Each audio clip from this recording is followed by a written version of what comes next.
Together, we will make America strong again. We will make America proud again. We will make America safe again. And yes, together, we will make America great again. Fogo e Fúria. Ver o mundo a partir da América. E agora sim está mesmo de volta o Fogo e Fúria, depois de um tempo muito agitado nos Estados Unidos, mas em que tivemos de fazer uma pausa aqui na gravação e a partir de agora voltamos de vez. Pedro Guerreiro, viva, como estás? Boas, vamos cumprir esta promessa eleitoral então? E cá estaremos agora nas próximas semanas. Pedro, vamos começar com Donald Trump, o rei da paz no Médio Oriente, ele que consegue um acordo histórico de paz que põe fim a este conflito entre o Hamas e Israel, que já durava há mais de 2 anos e, pelos vistos, as coisas têm estado a correr bem, o cessar-fogo está a cumprir-se. E o que te pergunto é se Donald Trump se tornou no verdadeiro príncipe da paz que agora tudo faz para acabar com todas as guerras. Por muita crítica que possamos fazer a Donald Trump, há questões que são objetivas e Trump foi, obviamente, um dinamizador e o grande impulsionador deste acordo que, até ver, pelo menos cumpriu os mínimos, que foi acabar com a guerra em Gaza, libertar os reféns que ainda estavam vivos. E este acordo ainda está muito no seu início, ainda tem tudo para correr mal. Aliás, tem o precedente naquela região de tudo correr mal mais cedo ou mais tarde, com um dos lados a não ir totalmente ao encontro do que estava acordado. Por exemplo, o Hamas ainda não se comprometeu verdadeiramente e em público a desarmar, a transferir o poder político de Gaza para o tal governo tecnocrático internacional. Ou seja, ainda há aqui uma grande margem para falhar. No entanto, e o que é o mais importante, deixa de ser derramado sangue em Gaza, pelo menos desde sexta-feira passada, e isso é algo que temos que acreditar também à grande pressão que Donald Trump fez para que ambas as partes, e sobretudo Israel, e aqui Trump claramente cortou um bocadinho com os seus antecessores, seja republicanos ou democratas, ao pressionar, ao fazer uma pressão sobre Netanyahu que normalmente não é feita. E isso quase podemos atribuir àqueles traços narcisistas que aqui até dão jeito. Ou seja, Trump tem realmente uma grande vontade de inscrever o seu nome na história, sobretudo ligado à paz no Médio Oriente. Tem aquela tal obsessão de conquistar o Nobel na Paz e, portanto, há um aspecto extraordinário que foi, em meados da semana passada e mesmo na semana anterior, Trump anuncia que o acordo está feito e que a guerra vai acabar. Portanto, ele anuncia o resultado das negociações, mesmo quando estas ainda estão em curso e ainda há muitos detalhes por fechar. E isso incutiu uma pressão extraordinária nos negociadores, incluindo o seu genro, Jared Kushner, e Steve Witkoff, ambos com ligação ao mundo do imobiliário. É essa a experiência negocial que eles têm, mas claramente surtiu efeito. E também pressão sobre o governo de Netanyahu, que por muita margem de manobra e margem de influência que tenha sobre o governo norte-americano, nunca queria ser o próprio Netanyahu a estragar a festa a Donald Trump, porque Donald Trump efetivamente já fazia a festa, já tinha marcado, já tinha anunciado esta intenção de ir a Jerusalém falar no Parlamento.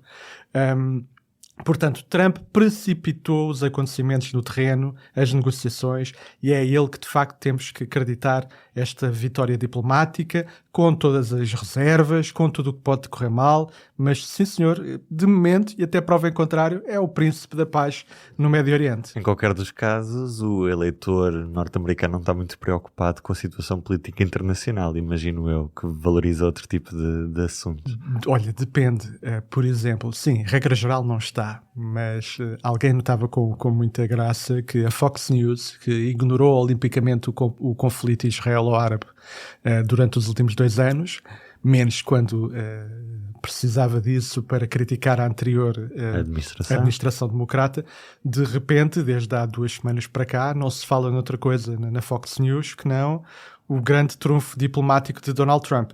Portanto, isto claramente ajuda a melhorar a imagem de Donald Trump perante o seu eleitorado. Agora, E isso tem sido interessante e isso também justifica ou explica alguma da pressão feita por Trump a Netanyahu. É que o apoio incondicional a Israel por parte dos Estados Unidos, que era até há pouco tempo uma questão sagrada tanto para democratas como para republicanos, deixou de ser uma questão consensual e unânime dentro do próprio Partido Republicano. E mesmo naquela ala abertamente trumpista, surgiram nos últimos meses vozes muito críticas a esse apoio, vozes muito críticas à conduta de Israel no terreno. Tens, por exemplo, a congressista Marjorie Taylor Greene a acusar diretamente e explicitamente Israel de genocídio. Tucker Carlson, outro influente comentador republicano e outra figura maior do trumpismo. Até o próprio Charlie Kirk, assassinado em setembro, era outra figura que questionava este apoio incondicional a Israel.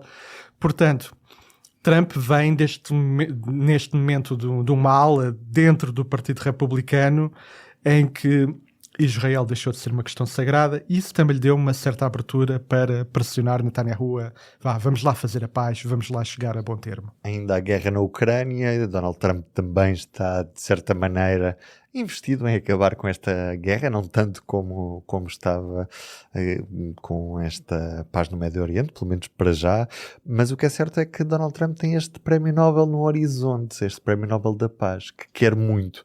Este ano não ganhou a líder da oposição venezuelana, Maria Corina Machado. O que te pergunto é se é possível para Donald Trump ganhar o prémio Nobel da Paz ou se isto é uma quase invenção assim do presidente norte-americano. Pelo menos esta fome de um Nobel, esta ambição, esta vaidade de Trump pode ser útil, não é? Pode ser útil no terreno porque se vai traduzindo por este esforço real de alcançar a paz no Médio Oriente. Quem sabe se agora a coisa também não muda de figura pela positiva na Ucrânia. No entanto, Trump também tem outra página negra já nestes meses que, aliás, eu surpreendo-me que até autores da imprensa portuguesa ignorem esse aspecto. Tem outro lado negro que é, ele tem sob a sua cabeça, o seu nome, neste momento 500 mil de vítimas mortais diretamente atribuíveis à decisão de cortar com a ajuda externa que os Estados Unidos prestava através da USAID, a maior prestadora mundial de assistência humanitária e de apoio ao desenvolvimento, ou seja, assistência alimentar, combate à tuberculose, sida, outras doenças, incluindo malária, até diarreia, enfim, doenças que hoje aqui já não matam ou não é suposto matar. Trump cortou com isso tudo.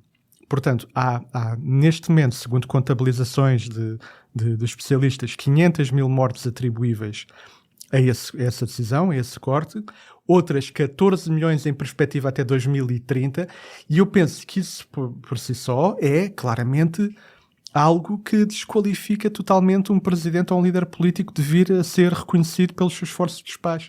Portanto, ele tem ainda um crédito no limite de 14 milhões de vidas para salvar até podermos falar a sério do Nobel da Paz. Até mesmo internamente sabemos que Donald Trump não tem contribuído muito para a paz interna dentro dos Estados Unidos. Claro, repara, o homem da paz declara que Portland, no Oregon, é um cenário de guerra e envia para lá tropas.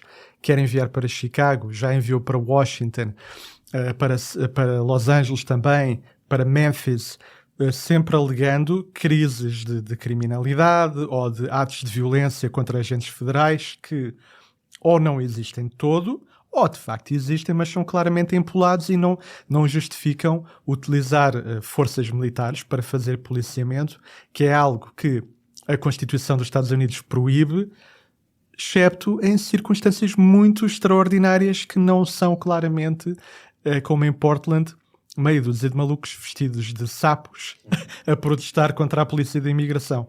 Portanto, há uma militarização das ruas nos Estados Unidos, há problemas de liberdade de expressão que são conhecidos e são públicos, não é? Com o afastamento até de comediantes e humoristas de programas de televisão muito famosos, certamente de forma indireta, mas abertamente assumidos e celebrados pelo Presidente nas redes sociais. O Estado de Direito está em causa, há ameaças a juízes, há listas de palavras proibidas, há cortes a instituições, incluindo a universidades, que não alinham com uma agenda política favorável ao Presidente. Portanto, não estamos a falar do Nobel da Paz.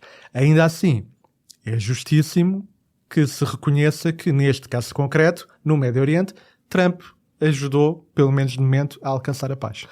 A administração dos Estados Unidos continua, no momento em que estamos a falar, ainda paralisada por um shutdown que, no fundo, é a incapacidade de aprovar um novo orçamento que pague aquilo que é a despesa corrente da administração norte-americana, seja os salários dos funcionários públicos, todas essas coisas. O que é que se está a passar ao certo para não haver um orçamento? Eles têm uma situação ainda mais exigente do que a nossa. Nós aprovamos o orçamento uma vez por ano e fica tudo pronto. E se não aprovarmos, a coisa funciona por duodécimos. Nos Estados Unidos, não só eles têm que aprovar um pacote de financiamento da administração a cada X meses, são períodos muito mais curtos do que um ano, como, na sua ausência, eles são efetivamente obrigados a não contrair despesa numa série de frentes.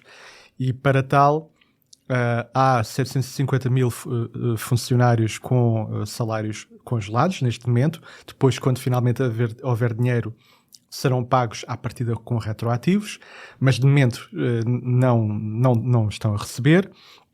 Há montes de atividades que estão suspensas, incluindo prestações sociais a pessoas carenciadas que precisam de ajuda alimentar nos próprios Estados Unidos.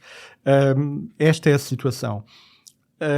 Para piorar, o governo norte-americano, a Casa Branca e, sobretudo, Russell Vought, um dos grandes ideólogos da administração Trump neste momento, estão a aproveitar para não só suspender aqueles funcionários, como para despedir permanentemente uma série de funcionários, extinguir uma série de programas que, dizem eles, estão conotados com o Partido Democrata. Já temos 4 mil despedimentos, mais em perspectiva, Trump ameaça, e não há neste momento acordo entre republicanos e democratas para se dar então um novo ciclo de financiamento à administração federal. E qual é o centro desta contenda? Qual é a questão aqui? É, sobretudo, o prolongamento dos subsídios federais para os norte-americanos poderem comprar seguros de saúde, porque lá não há um SNS, não é? Tu tens que ir a uma clínica privada, a um hospital privado, e é bom que tenhas um seguro de saúde, porque lá é um balúrdio. Para pessoas mais pobres havia uns programas de subsídios federais para te ajudar a comprar esse seguro de saúde. Ora, os republicanos querem eliminar isso quase na sua totalidade, não na sua totalidade, mas ao ponto de excluir milhões de norte-americanos da possibilidade de ter um seguro de saúde. E em relação a outros, eles continuam a poder comprar um seguro, mas passam a pagar muitas mais centenas ou até milhares de dólares por mês. É uma perfeita loucura. E, portanto, os democratas só querem aprovar o novo ciclo de financiamento se os republicanos cederem e autorizarem o tal prolongamento destes subsídios que vêm sobretudo da era Obama, foram prolongados pelo Joe Biden e, portanto, são emblemas de democratas que os republicanos não querem ver aprovados. Agora, há alguns sinais interessantes de cedência da parte de alguns republicanos, sobretudo têm contacto mais próximo com as suas populações, que veem que elas estão claramente preocupadas, mesmo que sejam republicanas, com esta perspectiva de ficar sem seguro de saúde. Dentro destes republicanos, novamente, Marjorie Taylor Greene, porque é uma populista, é trumpista, mas é populista e é alguém que está claramente em contacto com a população. Ela exige o prolongamento destes subsídios. Há pelo menos 3 senadores republicanos que também querem, incluindo os 2 do Alasca, que é uma região muito remota, onde obviamente é preciso uma grande presença do Estado para ajudar as populações. Portanto, eu acho que mais cedo ou mais tarde vai aqui haver um compromisso, mas de momento já lá vão 3 semanas. O prazo para o fim destes subsídios é 1 de novembro, portanto, a partir de 1 de novembro, tens duas coisas. Ou tens uma catástrofe em que há milhões de pessoas que deixam de ter seguros de saúde, ou até lá há um acordo. Os republicanos e a Casa Branca querem e estão a tentar responsabilizar apenas os democratas, a dizer que isto é tudo uma birra dos democratas e que é deles a culpa das consequências do shutdown, que vão desde atrasos nos aeroportos até estes despedimentos de que falamos. E, por outro lado, os democratas parecem ter aqui encontrado finalmente uma chama para aparecerem, para serem efetivamente a oposição, e poderão estar de tal forma entusiasmados que poderão não estar abertos a uma mera cedência, a um acordo fraquinho, e eles querem realmente uma grande cedência da parte dos republicanos. Portanto, é expectável que o shutdown continue por mais tempo. Eu diria que 1 de novembro é mesmo o prazo limite. Seria uma loucura se eles fossem para lá de 1 de novembro por causa desta questão dos seguros de saúde. Mas, de facto, neste momento, a Câmara dos Representantes está de férias. No Senado, eles esta noite iam votar pela 8ª vez um prolongamento do financiamento, mas não têm os votos, ou seja, o facto dos republicanos estarem em maioria no Senado não chega. Eles precisam de uma maioria qualificada de 60 em 100 e precisam, por isso, que haja 7 democratas a mudar para o lado republicano. Não é nada provável que isso aconteça. Portanto, eu diria que pelo menos esta semana talvez não haja novidades, mas vai ter que haver rapidamente até 1 de novembro, porque senão, olha, não há paz que Donald Trump consiga alcançar na Ucrânia, que não vai ter paz em casa. Pedro, um abraço e até para a semana. Um abraço. Para não perder os novos episódios, subscreva este podcast do Público na sua aplicação preferida. Para além deste programa, há mais para descobrir em público.pt/podcasts.